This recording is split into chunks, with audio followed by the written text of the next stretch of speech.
قرآن قرآن قرآن قرآن کی روشنی۔ الحمدللہ رب العالمین والصلاة والسلام علی سید الانبیاء والمرسلین، اما بعد فاعوذ باللہ من الشیطان الرجیم، بسم اللہ الرحمن الرحیم۔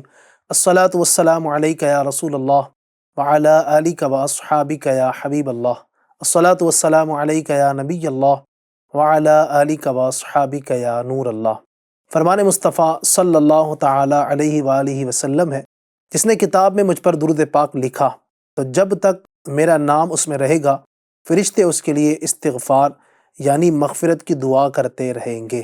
صلو علی الحبیب صلی اللہ تعالی علی محمد صلی اللہ تعالی علیہ وآلہ وسلم۔ FG چینل کے ناظرین، الحمدللہ آپ کا پروگرام نور قرآن، جس کے ذریعے الحمدللہ آپ قرآن کریم کا ترجمہ بھی سنتے ہیں، تفسیر بھی سنتے ہیں، یعنی ہمارا رب تبارک و تعالیٰ قرآن کریم میں ہم سے کیا فرما رہا ہے، اس پروگرام کے ذریعے الحمدللہ آپ کو کچھ نہ کچھ آیات کے ذریعے ہم بتانے کی کوشش کرتے ہیں۔ آج بھی انشاءاللہ کچھ آیتیں ان کا ترجمہ و تفسیر آپ کے سامنے پیش کروں گا۔ آسان تفسیر صراط الجنان سے ہم کوشش کرتے ہیں کہ آپ کے سامنے پیش کریں۔ آج بھی توجہ کے ساتھ آپ نے ان آیات کو سننا ہے اور اس کی برکتیں حاصل کرنی ہے۔ آئیے شروع کرتے ہیں۔ اعوذ باللہ من الشیطان الرجیم، بسم اللہ الرحمن الرحیم۔ ایحسب ان لن یقدر علیہ احد یقول اہلکت مالا لبدا ایحسب ان لم یرہ احد۔ ترجمہ کنز الایمان۔ کیا آدمی یہ سمجھتا ہے کہ ہرگز اس پر کوئی قدرت نہیں پائے گا؟ کہتا ہے میں نے ڈھیروں مال فنا کر دیا، کیا آدمی یہ سمجھتا ہے کہ اسے کسی نے نہ دیکھا؟ ترجمہ کنز العرفان۔ کیا آدمی یہ سمجھتا ہے کہ ہرگز اس پر کوئی قدرت نہیں پائے گا؟ کہتا ہے کہ میں نے ڈھیروں مال ختم کر دیا، کیا آدمی یہ سمجھتا ہے کہ اسے کسی نے نہ دیکھا؟ تفسیر۔ ایحسب ان لن یقدر علیہ احد۔ کیا آدمی یہ سمجھتا ہے کہ ہرگز اس پر کوئی قدرت نہیں پائے گا؟ ایک قول یہ ہے کہ یہ آیت ابو الاشد اسید بن کلدہ کے بارے میں نازل ہوئی۔ یہ انتہائی مضبوط اور طاقتور آدمی تھا، اور اس کی طاقت کا یہ عالم تھا کہ چمڑا پاؤں کے نیچے دبا لیتا اور اعلان کرتا کہ کون اس چمڑے کو میرے پاؤں کے نیچے سے نکالے گا۔ چنانچہ 10 آدمی اس چمڑے کو کھینچنے کی کوشش کرتے، یہاں تک کہ وہ چمڑا تو پھٹ کر ٹکڑے ٹکڑے ہو جاتا، لیکن جتنا اس کے پاؤں کے نیچے ہوتا وہ ہرگز کسی سے نہ نکل سکتا تھا۔ اور ایک قول یہ ہے کہ یہ آیت ولید بن مغیرہ کے بارے میں نازل ہوئی، اور اس آیت کے معنی یہ ہے کہ یہ منکر اپنی قوت پر غرور کرتا اور مسلمانوں کو کمزور سمجھتا ہے۔ یہ کس گمان میں پڑا ہوا ہے، اور یہ اللہ تعالیٰ کی قدرت کو نہیں جانتا جو کہ قادر برحق ہے۔ یقول اہلکت مالا لبدا۔ کہتا ہے کہ میں نے ڈھیروں مال ختم کر دیا۔ یہاں سے اس کا قول ذکر کیا گیا۔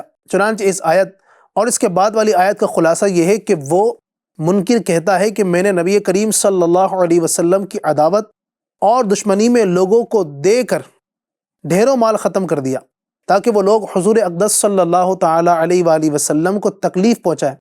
کیا اس کا یہ گمان ہے کہ اسے اللہ تعالیٰ نے نہیں دیکھا اور اللہ تعالیٰ اس سے سوال نہیں کرے گا کہ اس نے یہ مال کہاں سے حاصل کیا اور کس کام پر خرچ کیا؟ ایسا ہرگز نہیں۔ اللہ تعالیٰ اس کی خبیث نیت اور باطنی فساد سے باخبر ہے، اور وہ اسے اس کی ضرور سزا دے گا۔ اس سے معلوم ہوا کہ بری نیت سے اور بری جگہ پر مال خرچ کرنے کا انجام بہت سخت ہے۔ اس سے وہ لوگ عبرت حاصل کریں جو رشوت کے ذریعے دنیا کا عہدہ اور منصب حاصل کرنے کے لیے اور شادی کی ناجائز رسموں کو پورا کرنے کے لیے بے تحاشا مال خرچ کرتے ہیں۔ اسی طرح وہ لوگ بھی درس حاصل کریں کہ جو ظاہری طور پر تو نیک کاموں میں اپنا مال خرچ کر رہے ہوتے ہیں، لیکن ان کی نیت یہ ہے کہ اس عمل سے لوگ ان کی واہ واہ کریں اور لوگوں میں ان کی نیک نامی مشہور ہو۔ ایسے لوگوں کے لیے درج ذیل 2 احادیث بھی بڑی عبرت والی ہے۔ چنانچہ حدیث نمبر 1، حضرت عبداللہ بن مسعود رضی اللہ تعالی عنہ سے روایت ہے، حضور اقدس صلی اللہ تعالی علیہ وآلہ وسلم نے ارشاد فرمایا، قیامت کے دن انسان اپنے رب کی بارگاہ سے اس وقت تک قدم نہ ہٹا سکے گا جب تک کہ اس سے ان 5 سوال نہ کر لیا جائے۔ نمبر 1، اس کی زندگی کے بارے میں کہ اسے کن کاموں میں گزارا۔ نمبر 2، اس کی جوانی کے بارے میں کہ اسے کن کاموں میں صرف کیا۔ نمبر 3 اور 4، اس کے مال کے بارے میں کہ کہاں سے کمایا اور کہاں پر خرچ کیا، اور اس کے علم کے بارے میں کہ اس نے اپنے علم پر کہاں تک عمل کیا۔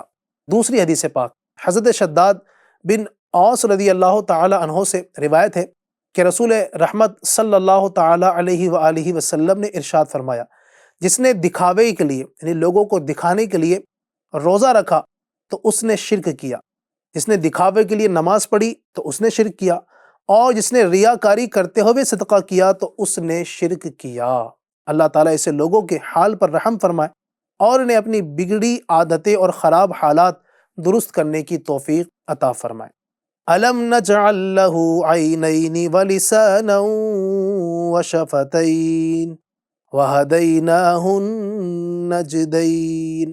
ترجمہ کنز الایمان، کیا ہم نے اس کی 2 آنکھیں نہ بنائیں اور زبان اور 2 ہونٹ اور اسے 2 ابھری چیزوں کی راہ بتائی۔ ترجمہ کنز العرفان، کیا ہم نے اس کی 2 آنکھیں نہ بنائی اور 1 زبان اور 2 ہونٹ اور ہم نے اسے 2 راستے دکھائے۔ تفسیر، الم نجعل لہ عینین، کیا ہم نے اس کی 2 آنکھیں نہ بنائی۔ یہاں سے اللہ تبارک و تعالیٰ نے اپنی چند نعمتوں کا ذکر فرمایا کہ تاکہ اس منکر کو عبرت حاصل کرنے کا موقع ملے۔ چنانچہ اس آیت اور اس کے بعد والی 2 آیتوں کا خلاصہ یہ ہے کہ کیا ہم نے اس منکر کی 2 آنکھیں نہ بنائی جس سے وہ دیکھتا ہے، اور کیا ہم نے اسے زبان نہ دی جس سے وہ بولتا ہے اور اپنے دل کی بات بیان میں لاتا ہے، اور کیا ہم نے اسے 2 ہونٹ نہ دیے جن سے وہ اپنے منہ کو بند کرتا ہے اور بات کرنے، کھانے پینے اور پھونکنے میں ان سے کام لیتا ہے، اور کیا ہم نے اسے ماں کے دودھ سے بھرے پستانوں کی راہ نہ بتائی کہ پیدا ہونے کے بعد وہ ان سے دودھ پیتا اور غذا حاصل کرتا ہے۔ اللہ تبارک و تعالیٰ نے انسان کو زبان عطا کی اور اس میں گفتگو کرنے کی صلاحیت بھی پیدا کی، اور اس نعمت کی اہمیت کا اندازہ اس سے لگایا جا سکتا ہے کہ اس کے ذریعے انسان کلام کرتا ہے اپنی زبان کے ذریعے اور اپنے دل کی بات بیان کرتا ہے، اس کے ذریعے معاملات سر انجام دیتا اور کھانے والی چیزوں کے ذائقے معلوم کر لیتا ہے۔ اور اگر انسان کی زبان نہ ہوتی، یا زبان تو ہوتی لیکن اس میں گفتگو کرنے کی صلاحیت نہ ہوتی، تو انسان کو اپنے معاملات سر انجام دینے کے لیے اشارے اور تحریر کا سہارا لینا پڑتا، اور اس سے جو دشواری ہوتی اس کا اندازہ گفتگو کرنے کی صلاحیت سے محروم لوگوں کو دیکھ کر لگایا جا سکتا ہے۔ اور اس نعمت پر اللہ پاک کا جتنا بھی شکر ادا کیا جائے، جو اللہ پاک نے زبان عطا فرمائی، اس پر اللہ تبارک و تعالیٰ کا جتنا بھی شکر ادا کیا جائے وہ کم ہے۔ حضرت علامہ اسماعیل حقی رحمۃ اللہ تعالی ارشاد فرماتے ہیں، اس آیت میں یہ تنبیہ بھی ہے کہ اچھی اور نیک باتوں کے علاوہ انسان کم کلام کیا کرے اور فضول اور بے فائدہ کلام نہ کرے۔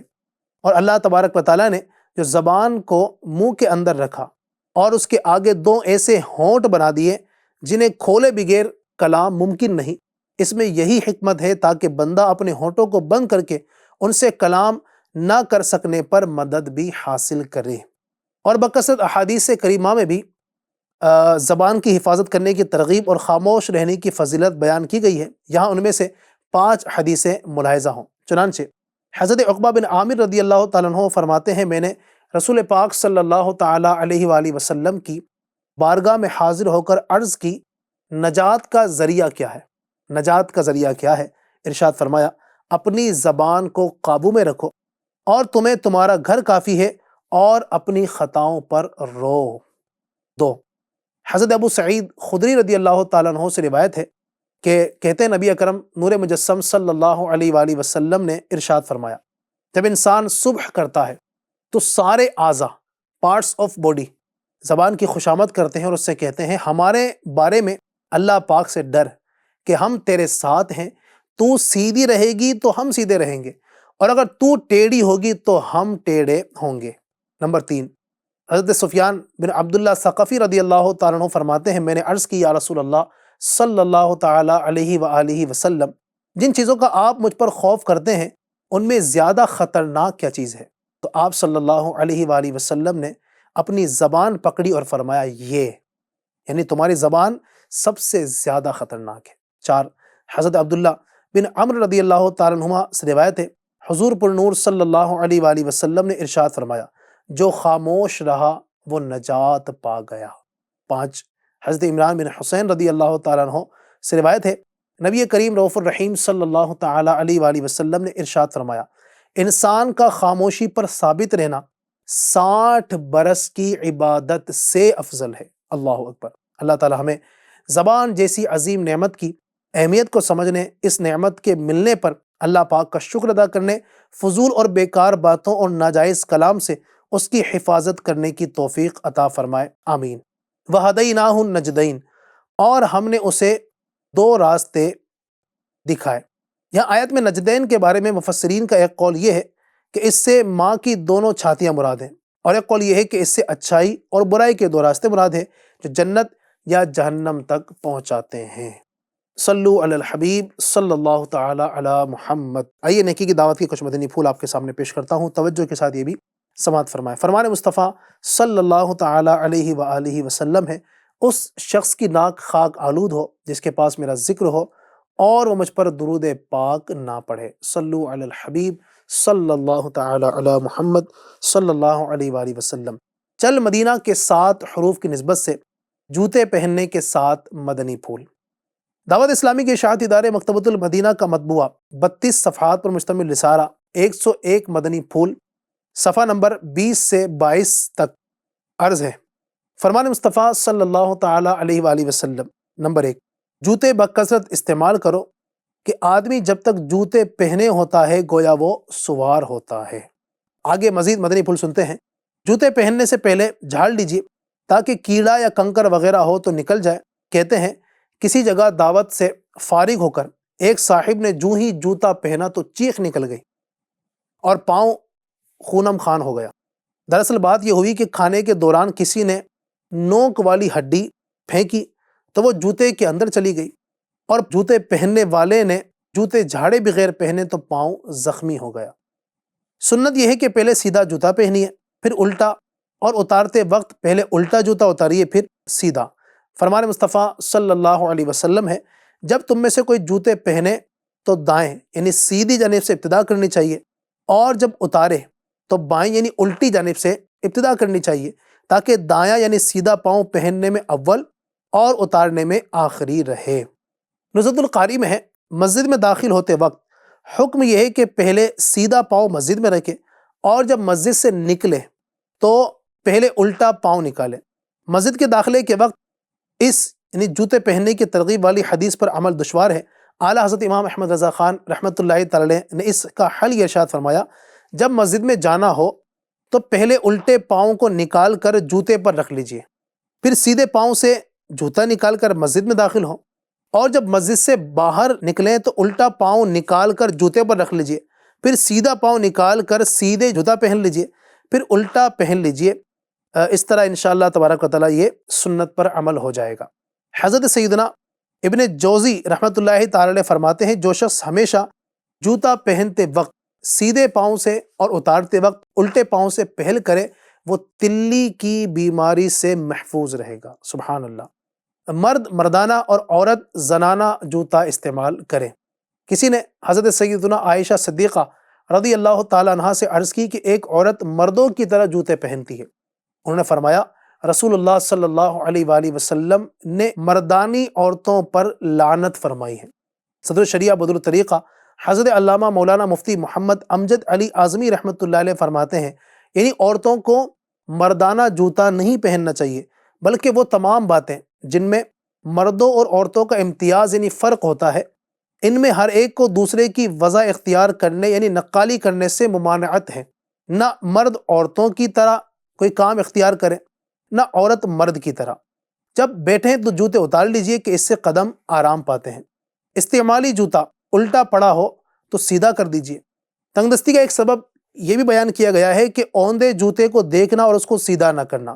ہزاروں سنتیں سیکھنے کے لیے مکتبۃ المدینہ کی مطبوعہ 2 کتابیں، بہار شریعت حصہ 16، پیج نمبر 304 سے، اور 120 صفحات کی کتاب سنت اور آداب ہدیتاً حاصل کیجیے، اور ڈھیر و ڈھیر سنتیں اس کے ذریعے سے سیکھنے میں مدد حاصل کیجیے۔ اللہ تبارک و تعالی ہمیں ان باتوں پر عمل کرنے کی توفیق عطا فرمائے۔